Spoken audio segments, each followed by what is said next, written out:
नमस्कार दोस्तों, राधे राधे। कैसे हैं आप सब लोग। आई होप आप लोग बहुत ही अच्छे होंगे, स्वस्थ होंगे और मस्त होंगे। जी हाँ दोस्तों, आज हमारा टॉपिक है आंगनबाड़ी वर्करों की समस्याओं पर। आज हम लोग चर्चा करेंगे और बताएंगे कि क्या क्या समस्या आती हैं आंगनबाड़ी वर्कर को। जी हाँ दोस्तों, उससे पहले अगर आप लोग मेरे चैनल पे नए हैं तो चैनल को सब्सक्राइब ज़रूर कर लेना। बेल आइकन को ऑन करके वीडियो को लाइक शेयर कमेंट करना मत भूलना। जी हाँ दोस्तों, आंगनबाड़ी वर्करों की समस्याओं पर अगर ध्यान दें तो बहुत सारी समस्याएं हैं, अनगिनत समस्याएं हैं, लेकिन सरकार उस पर ध्यान नहीं देती है। तो हम बात करते हैं आंगनबाड़ी सेंटरों की। जी हाँ दोस्तों, कभी कभी ऐसे आंगनबाड़ी केंद्र मिल जाते हैं जहाँ पर ना ही पंखे की व्यवस्था होती और ना ही लाइट की व्यवस्था होती है। बच्चे बहुत परेशान हो जाते हैं, ना ही नल की व्यवस्था होती है और ना ही साफ़ सफाई की जाती है। सबसे बड़ी ये समस्या है। दूसरी कि आंगनबाड़ी केंद्रों पर बहुत से ऐसे आंगनबाड़ी केंद्र हैं जहाँ पर सहायिका नहीं है। जो आंगनबाड़ी कार्यकर्त्री हैं उसको स्वयं सब कुछ करना होता है, बच्चों को बुलाना, और जहाँ पर हॉट कुक्ड योजना चल रही है वहाँ पर भी खाना पकाना होता है, सब कुछ करना होता है। लेकिन जब हमारी बहनें आवाज़ उठाती हैं अपने हक के लिए तो मंत्रीगण कहते हैं कि आंगनबाड़ी वर्करों का जो काम है वो मात्र 4 घंटे का काम है, उतने में इन्हें इतनी ही सैलरी दी जाएगी। संसद भवन हो या फिर दिल्ली हो या फिर अन्य स्टेट के भी जो मंत्री हैं बहस करते हैं, और जो शिक्षा मंत्री आते हैं, बाल विकास मंत्री आते हैं, वो कहते हैं आंगनबाड़ी वर्कर जो अर्ध श्रमिक की श्रेणी में भी नहीं आते हैं उन्हें बस इतना ही मानदेय दिया जाएगा, और काम गिनाए जाए तो बहुत सारे काम होते हैं। तो आज हम आंगनबाड़ी वर्करों के काम गिनाते हैं। आज हम जो मेहनत करते हैं और जो अपना हक लेने के लिए तैयार होते हैं, तो जो हमारी सरकार है आंगनबाड़ी वर्कर को अपना हक नहीं देती है। तो सबसे पहले उनकी समस्याओं पर ध्यान देते हैं, फिर चर्चा करते हैं कि उनको क्या क्या लाभ मिलते हैं और क्या क्या नुकसान है इस नौकरी में आने से। तो सबसे पहले है कि जो हमारी मीटिंग वगैरह होती है उसमें से किराया भत्ता नहीं दिया जाता है। जब आंगनबाड़ी वर्कर कहीं पर भी बुला लिया जाता है कि आज मीटिंग वहाँ पर है, तो अपने किराए से जाती हैं, अपने किराए से आती हैं, सरकार इसका किराया भत्ता नहीं देती है।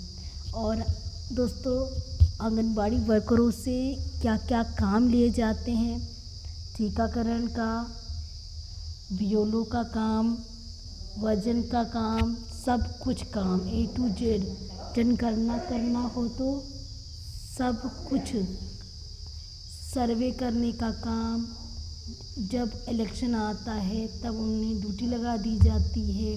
कोई कैंप निकलता है तो बच्चों को पढ़ा, देखिए अभी समर कैंप निकला हुआ है, उसमें आंगनबाड़ी वर्करों की ड्यूटी लगा दी गई है। अभी आंगनबाड़ी वर्करों की समस्याओं का समाधान नहीं हुआ है और अभी और बहुत सारी समस्याएं हैं। तो आप लोग समस्याओं को सुनकर ही जाना, क्योंकि कहते हैं कि आंगनबाड़ी वर्कर करती क्या है। मैंने तो ऑफ़लाइन की बात की है, अब ऑनलाइन की बात करते हैं। जितना हम ऑफ़लाइन काम करते हैं उतना ऑनलाइन भी काम करते हैं। जैसे वज़न लंबाई वगैरह चढ़ाना है तो पहले पोस्चर ट्रैकर पे चढ़ाएंगे, फिर ऑफ़लाइन चढ़ाएंगे, और THR भी भरना पड़ता है, सब कुछ काम करना पड़ता है। जितनी भी जो टीकाकरण होते हैं बच्चों को उनका सबका भरना पड़ता है, गर्भवती की टीके भरने पड़ते हैं, सब कुछ भरना पड़ता है।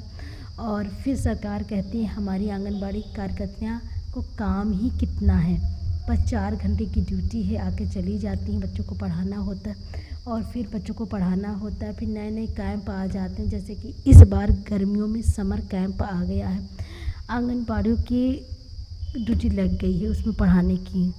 तो ये बहुत सारी समस्याएं हमारी बहनों के साथ, और कुछ बहनें बोलना भी नहीं जानती हैं, अपना बस काम करती रहती हैं। तो बस मैं यही कहना चाहती हूँ कि अपने हक़ के लिए लड़ना सीखें और अपने हक़ के लिए कहते हैं कि हमें रोटी अगर हम मांगेंगे तो मांगने से नहीं मिलती, हमें छीननी पड़ती है, अपना हक़ मांगना पड़ता है।